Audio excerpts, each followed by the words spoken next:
Ako nga pala si Ernesto. At ang kwento kong ito ay hindi ko makakalimutan habang ako'y nabubuhay pa.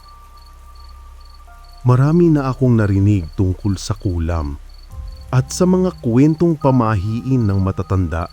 Pero katulad ng karamihan, hindi ako naniniwala. Para sa akin, ang mga ganitong bagay ay gawa-gawa lang ng mga taong mahilig manakot. Lumaki ako sa isang maliit at liblib na baryo sa San Luis, Batangas. Isang lugar na napapalibutan ng palayan, puno ng saging at niyog, at tuwing hapon, ang tanging maririnig mo lang ay ang huni ng mga ibon at kuliglig. Tahimik ang baryo namin at halos lahat ng tao ay magkakakilala. Kapag may bagong mukha kang makita, siguradong mapapansing agad ng lahat. Pero sa gitna ng baryong yon, may isang bahay na iniiwasan ng kahit sinong bata. Isang lumang bahay na gawa sa kahoy. May mga sirang bintana at bubong na luma na't halos punitin na ng hangin. Sa tuwing dadaan kami roon noon, sabay-sabay kaming tatakbo ng mga kalaro ko. Hindi dahil sa itsura ng bahay, kundi dahil sa taong nakatira roon. Ang pangalan niya ay Aling Rosing. Isa siyang matandang babae na halos walang kinakausap. Tahimik lang siya, palaging nakaupo sa harap ng bahay. Nakatingin sa malayo o minsan diretso sa mga dumadaan. Madalas nakasuot ng itim at laging may dalang lumang abaniko. Ang mga mata niya, parang may lalim na hindi mo kayang titigan ng matagal.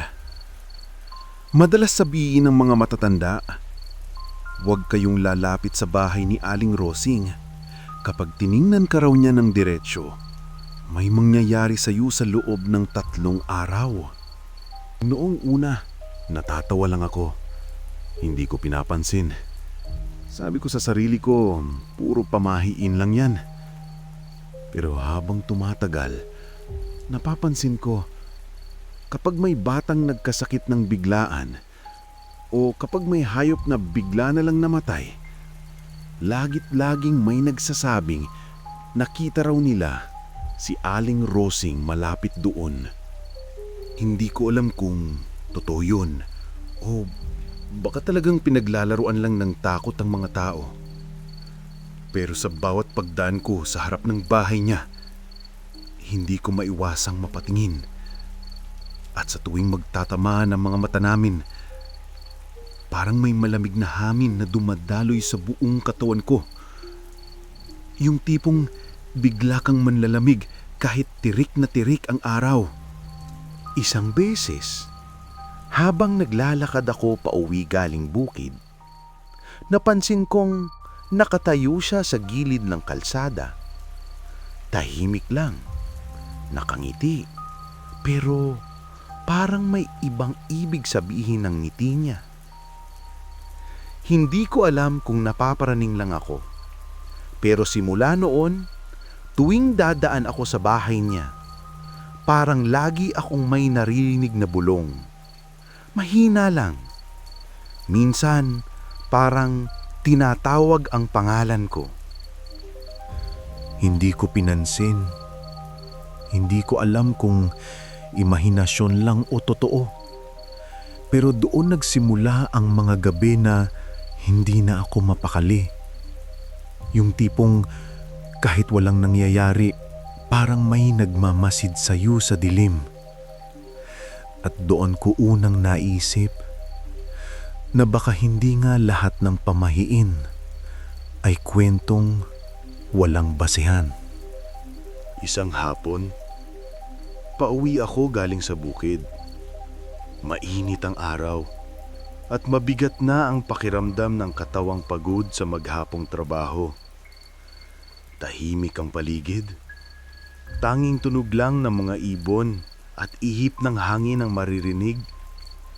Habang naglalakad ako, Sa makitid na daan papuntang baryo, napansin ko ang isang batang umiiyak sa gilid ng kalsada. Marumi ang damit niya, may sugat sa tuhod at parang matagal nang nakaupo roon.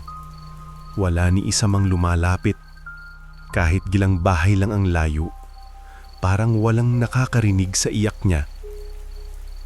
Lumapit ako at tinanong kung ayos lang siya. Tinulungan ko siyang makatayo at hinawakan ko ang kanyang balikat para alalayan pa uwi. Tahimik lang ang bata. Walang imik, walang ngiti. Parang takot o may dinaramdam. Dinala ko siya hanggang sa dulo ng daan. Sa lumang bahay na dati iniiwasan naming lahat noong mga bata pa kami. Doon siya tumigil. At doon ko unang nasilayan muli si Aling Rosing ng malapitan. Nakaupo siya sa harap ng bahay. Nakatingin lang sa amin. Walang galaw, walang salita. Pero ramdam ko ang bigat ng mga mata niya. Para bang may ibig sabihin ang titig niya. Isang tingin na hindi mo makakalimutan. Ngumiti ako ng bahagya bilang paggalang at tumalikod na para umalis. Pero sa bawat hakbang ko palayo, parang may malamig na hangin na sumasabay sa paghinga ko. Mabigat. Mahirap ipaliwanag. Hindi ko alam kung takot ba iyon o kaba. Pero ramdam kong may hindi tama. Pag-uwi ko sa bahay, una kong napansin na parang iba ang pakiramdam ng paligid. Tahimik. Sobrang tahimik. Niyong mga kuliglig, parang walang tunog. Pumasok ako at paglapit ko sa pintuan, napansin ko na may kung anong nakasabit sa ilalim ng pintuan. Isang maliit na tela, madungis at parang niluma ng panahon. Nang tingnan ko ng mabuti, napansin kong may mga pako, buhok at tuyong dugo na nakapulupot dito. Parang sinadyang ilagay. Sa una, inisip ko lang na baka laro ng bata o kalat ng hangin. Kinuha ko ito at itinapon sa tabi. Pero simula noong araw na iyon, nagsimulang magbago ang lahat. Tuwing gabi, parang may kung anong kumakaluskos sa labas ng bahay. Mahina lang, pero sapat para mapahinto ako sa ginagawa ko. Minsan, parang may aninong dumadaan sa bintana. Mabilis, pero malinaw na malinaw. At sa mga sumunod na araw, nagsimula akong managinip ng mga kakaiba. May mga imaheng dumadaan sa isipan ko. Mga kamay na puno ng sugat, mga mata na nakamasid mula sa dilim, at boses ng isang babaeng humahaplos sa tenga ko habang natutulog. Hindi ko maintindihan kung bakit, pero bawat paggising ko, pakiramdam ko ay mas lalong bumibigat ang katawan ko. Parang may mabigat na nakadagan sa dibdib ko tuwing gabi. At sa tuwing pipikit ako, doon ko naririnig ang mga bulong. Mahina, ngunit malinaw. Tila mga salitang hindi ko maintindihan pero alam kong hindi iyon normal. At doon ko napagtanto na baka nagawa akong magkamali. Na baka hindi ko dapat dinala ang batang iyon pabalik sa bahay ni Aling Rosing. Nagsimula ang lahat sa isang simpleng lagnat. Isang gabi lang pero parang may apoy sa loob ng katawan ko. Akala ko ay karaniwang trangkaso lang pero habang tumatagal, iba ang pakiramdam. Mainit ang ulo ko. Nanginginig ako sa lamig at tuwing pipikit ako parang may aninong nakatayo sa tabi ng kama. Kinabukasan, sumakit ang tiyan ko ng matindi. Parang may gumagalaw sa loob. Malalim. Tila may mga kuko na kumakalikot sa laman ko. Dinala ako sa doktor. Sinuri ang tiyan ko. Pinatingnan ng dugo. Pero sabi nila, wala raw silang nakikitang mali. Malusog daw ako. Wala silang maipaliwanag. Pag-uwi ko sa bahay, napansin kong may kakaiba. Sa paligid ng kama ko, may mga itim na langgam. Dumarami. Gumagapang sa sahig. Umaakyat sa dingding. Kahit wala naman akong pagkain sa loob ng silid. Tuwing lilinisin ko, babalik ulit sila kinabukasan. Mas marami, mas mabilis, mas matatakutin. At tuwing hating gabi, may mga yabag na maririnig sa labas ng bintana. Mabagal, mabigat, parang taong naglalakad paikot sa bahay. Minsan, maririnig ko ang kumakaskas na tunog sa bubong na parang may kumakalmot o may gumagapang na mabigat. Una, pinilit kong huwag pansinin. Baka daga lang, baka hangin lang. Pero habang tumatagal, ang mga tunog ay lumalapit. Mula bubong, papunta sa dingding. Hanggang sa marinig ko na ito sa mismong ilalim ng kama ko. Isang gabi, hindi ko na nakayanan. Dahan-dahan kong sinilip ang ilalim ng kama at doon ko nakita isang garapon. May lamang likido na kulay pula at sa loob nito may mga bagay na ayaw ko sanang makita. May buhok, mga pako at tila laman loob ng hayop na halos mabulok na. Ang amoy ay mabigat, parang pinaghalong dugo at bulok na karne. Hindi ko alam kung kanino galing, pero alam kong hindi iyon dapat naroon. Kinuha ko ito, pero sa sandaling hinawakan ko, bigla kong naramdaman ang matinding pagkahilo.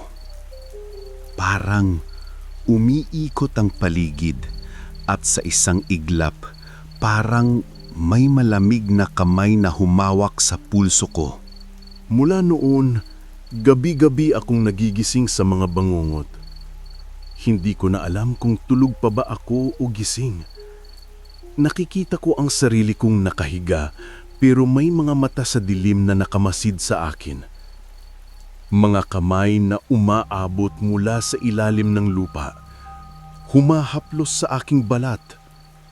Nag-iiwan ng marka na parang paso. At sa tuwing tatayo ako sa umaga, may mga itim na marka sa katawan ko. Parang kagat ng hayop o paso ng apoy. Unti-unti akong humina.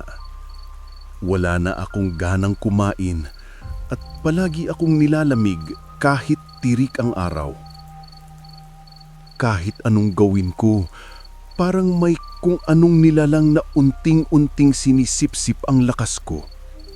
Minsan, sa pagitan ng antok at gising, naririnig ko ang isang boses na bumubulong sa tenga ko. Mahina lang pero malinaw. Hindi ko maintindihan kung anong sinasabi. Pero paulit-ulit hanggang sa maramdaman ko ang mabigat na presensya sa tabi ko.